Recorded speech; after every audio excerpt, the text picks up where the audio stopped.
गुरुर्विष्णु गुरुर्देवो महेश्वरः गुरुः साक्षात् परब्रह्म तस्मै श्री गुरवे नमः।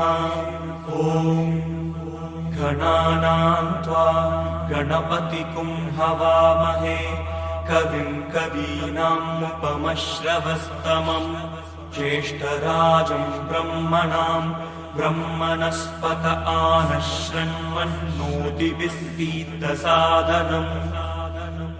ॐ महागणाधिपतये नमः। उत्तिष्ठ उत्तिष्ठो